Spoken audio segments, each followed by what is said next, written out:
A billionaire CEO was about to sign a $300 million contract. His pen was literally touching the paper. Then his driver, a quiet man who barely spoke, walked into the boardroom and said 5 words. "Sir, don't sign that contract." Everyone froze. The lawyers looked shocked. The investors looked furious. Security moved toward the driver to remove him.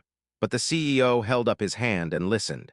What the driver revealed in the next 10 minutes saved the CEO from financial ruin and exposed a billion-dollar fraud scheme. This is the true story of how a humble driver outsmarted a room full of executives and lawyers. It shows why you should never judge someone's intelligence by their job title, and why sometimes the most important person in the room is the one everyone ignores.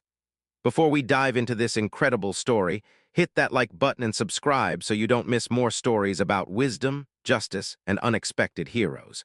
Now let's see how this driver saved his boss from disaster. Robert Hayes was 58 years old and the CEO of Hayes Technology, a software company worth $2 billion. Robert had built his company from nothing. He started in his garage 30 years ago, writing code by himself. Now his company employed 5,000 people and created software used by hospitals worldwide. Robert was brilliant with technology, but admitted he wasn't always the best with people.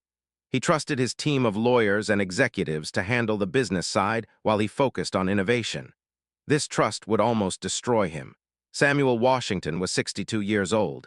He had been Robert's driver for 15 years. Every morning, Samuel drove Robert to the office. Every evening, he drove him home. Samuel was quiet, polite, and seemed to simply do his job without any fanfare. What Robert didn't know was Samuel's background. Before becoming a driver, Samuel had been a corporate attorney for 25 years. He worked for major law firms, reviewing contracts for Fortune 500 companies. But when his wife got sick with cancer, Samuel left the high-pressure legal world to spend time with her and care for her. After his wife passed away, Samuel didn't want to return to the stressful legal world. He became a driver instead. The job was peaceful. It gave him time to think. And he could still use his legal mind, he just didn't advertise it. Over 15 years of driving Robert, Samuel had learned to read people. He listened to phone calls. He observed meetings. He noticed things. And lately, he had noticed something very wrong.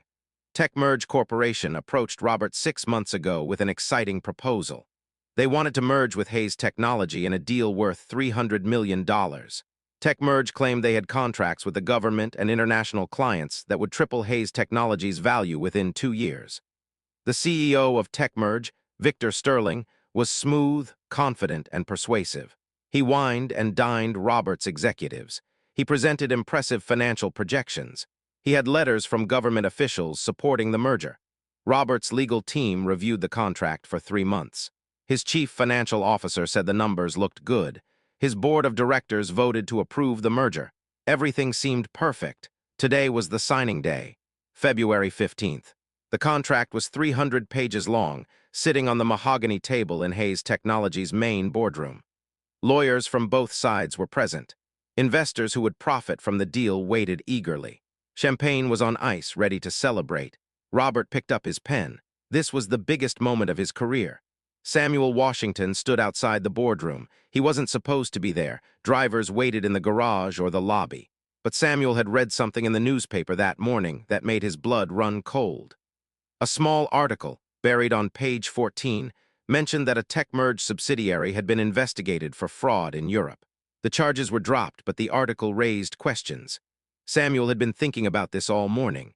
Then, during the drive to the office, Samuel overheard Robert on a phone call.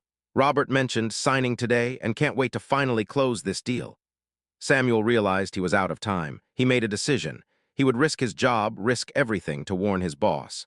Samuel walked past the executive assistant who tried to stop him. He pushed open the boardroom doors. 20 people turned to stare at him. "Sir," Samuel said, looking directly at Robert, "don't sign that contract." Victor Sterling, the TechMerge CEO, stood up immediately. "Who is this? Security, remove this man." Robert held up his hand. "Wait, Samuel has worked for me for 15 years. He's never interrupted a meeting before." Robert looked at his driver with concern. "Samuel, what's wrong?" "That contract," Samuel said, pointing at the document, "has a hidden clause that will bankrupt your company within 18 months. The room erupted. Lawyers shouted. Investors demanded Samuel be removed. Victor Sterling's face turned red. "This is outrageous. Our legal teams have reviewed every word." Robert raised his voice. "Everyone quiet," he looked at Samuel. "Explain." Quickly, Samuel walked to the table. His hands were shaking, but his voice was steady. "Mr. Hayes, I haven't told you this, but I used to be a corporate attorney. I worked for Morrison and Klein for 25 years reviewing merger contracts." Robert's eyes widened. "You were a lawyer?" "Yes, sir, and I've been watching this deal for months. Something felt wrong, so I started researching tech merge." Samuel pulled out a folder from inside his jacket. "May I?" Robert nodded, too stunned to speak. Samuel opened the contract to page 247. "This clause here, section 34.7, states that if Hayes Technologies' profits decline by more than 15% in any quarter after the merger, Techmer has the right to assume full control of the company. You would lose everything." One of Robert's lawyers spoke up.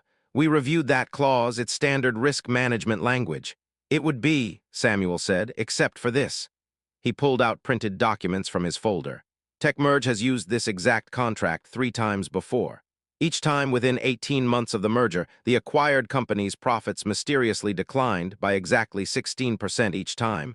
Techmer took full control and paid nothing beyond the initial merger payment. The room went silent. Samuel continued. "I called a former colleague at the SEC this morning. Techmerge is currently under investigation for contract fraud. They deliberately sabotage the companies they acquire, triggering that clause, and take complete ownership. It's legal theft." Victor Sterling stood up, his charm completely gone. "This is absurd. Where's your proof?" Samuel laid out newspaper articles, financial reports, and screenshots of court documents. "Here's the first company. MedTech Solutions, merged with TechMerge in 2019, went bankrupt in 2020.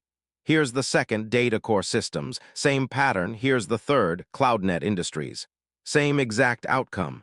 Robert picked up the documents, his hands shaking. He looked at his chief financial officer. "Did you know about this?" The CFO's face went pale. He said nothing. Robert looked at his lead attorney. "Did you investigate Techmerge's history?" The attorney shifted uncomfortably. "We did standard due diligence." "Standard?" Samuel interrupted, his quiet demeanor now replaced with controlled anger. "You were about to let your client sign away his life's work. I spent 15 years as a driver watching Mr. Hayes build this company. He trusts you people and you almost destroyed him." Robert stood up slowly, his face a mixture of shock and rage. He looked at Victor Sterling. "Samuel is right, isn't he?" Victor tried to maintain his composure.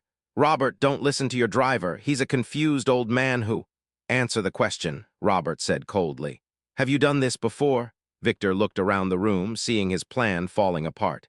"Business is business, Robert. You should have read the contract more carefully." That was his confession. Security guards appeared at the door, real security this time, called by Robert's assistant who had been listening outside. "Mr. Sterling," Robert said, "you and your team need to leave now, and I'll be forwarding Samuel's evidence to the SEC and the FBI." Victor Sterling and his lawyers grabbed their briefcases and walked out, their $300 million scheme in ruins. The investors who had been eager to profit from the deal sat in stunned silence. Robert picked up the contract and tore it in half. The sound echoed in the quiet boardroom. After everyone left except Samuel, Robert sat down heavily in his chair. "You were a lawyer for 25 years?" Samuel nodded. "Yes, sir. Morrison and Klein. I specialized in merger and acquisition contracts." "Why didn't you tell me?" Samuel smiled sadly. "Because I didn't want to be a lawyer anymore, sir. When my wife got sick, I realized I had spent 25 years in boardrooms and missed her life. After she passed, I couldn't go back. I wanted peace. Driving gave me that." Robert shook his head in disbelief. "You saved my company, Samuel. You saved everything I've built." "I almost didn't," Samuel admitted. "I debated all morning whether to speak up. I thought you'd fire me for interrupting. I thought no one would believe me, just a driver making accusations." "But you did it anyway," Robert said. "You risked your job to protect me." Samuel met his eyes. "Sir, I've driven you for 15 years. I've watched you work 7 days a week. I've seen you miss family dinners to solve problems for your employees. I've heard you on the phone making sure laid-off workers got severance packages when you didn't have to. You're a good man. I couldn't let them destroy you." Robert called an emergency meeting with his board of directors that afternoon. He explained everything. Several executives were fired for not properly investigating Techmerge.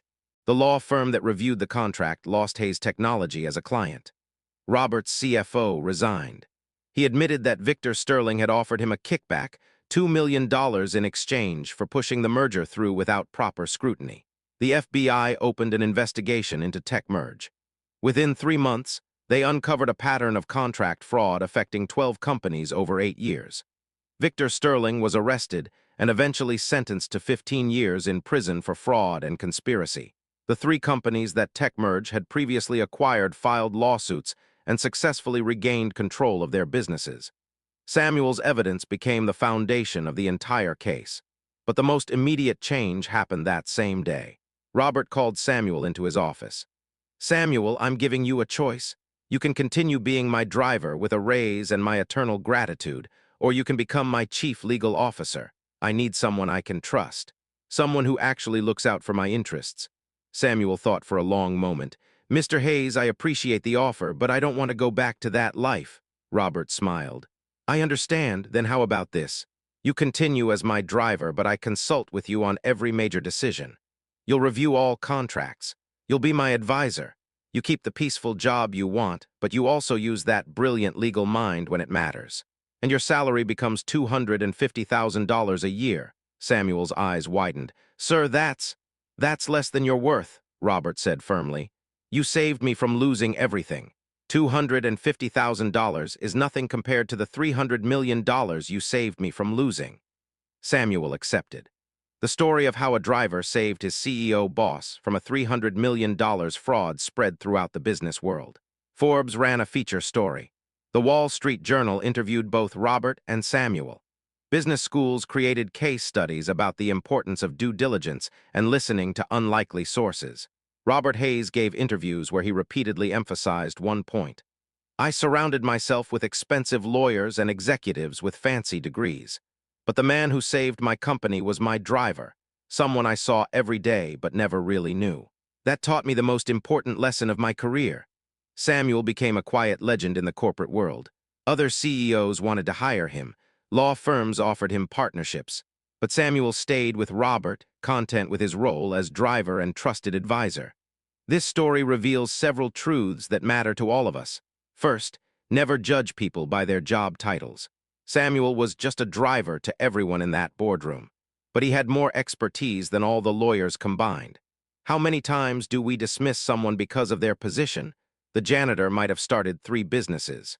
The receptionist might have a PhD. The delivery driver might be a published author. Job titles don't define intelligence or worth. Second, sometimes the most important person is the quietest one. Samuel spent 15 years saying very little. He observed, listened, and thought. When it mattered most, his years of quiet observation saved everything. We live in a world that celebrates loud voices, but wisdom often speaks softly. Third, real integrity means risking everything to do what's right. Samuel could have stayed silent. He could have kept his comfortable job, but he risked being fired, humiliated, and dismissed. He did it anyway because it was right. That's character. Fourth, trust your instincts when something feels wrong. Samuel said he felt something was wrong for months. He could have ignored that feeling. Instead, he investigated. How many times do we ignore our gut feelings because we don't want to make waves? Fifth, expertise matters more than credentials. Robert's legal team had impressive resumes. They graduated from top schools. But they missed what Samuel caught. Experience and skill matter more than where you went to college. Think about your own life. Who do you dismiss because of their job or status? Who have you underestimated? Maybe it's the customer service representative who solves problems you couldn't. Maybe it's the maintenance worker who understands your building better than the architect. Maybe it's the assistant who knows more about the business than the executives. The next time you're in a meeting, look around. The person with the least impressive title might have the most important insight. The quiet person in the corner might see what everyone else missed. And if you're the Samuel in your workplace, the person everyone underestimates, remember this: your knowledge has value, your experience matters. When it counts, speak up. You might save more than you realize. Robert Hayes learned that surrounding yourself with yes people and impressive credentials means nothing if they don't have integrity and wisdom. Samuel Washington proved that true value isn't measured by job titles or salaries. It's measured by character and competence. Today, Samuel still drives Robert to work every morning. But now, after they arrive, Samuel joins Robert for coffee and they discuss strategy. The driver became the most trusted advisor in a billion-dollar company, not because of his credentials, but because when everyone else was focused on profit and appearances, Samuel focused on truth and protecting someone he respected. If this story inspired you or taught you something valuable, smash that like button and subscribe to our channel right now. We share real stories about wisdom, integrity, and unlikely heroes. Drop a comment. Have you ever been underestimated because of your job? Or have you underestimated someone who surprised you? Hit that notification bell so you never miss stories that matter. Thanks for watching, and remember, never judge someone's worth by their job title.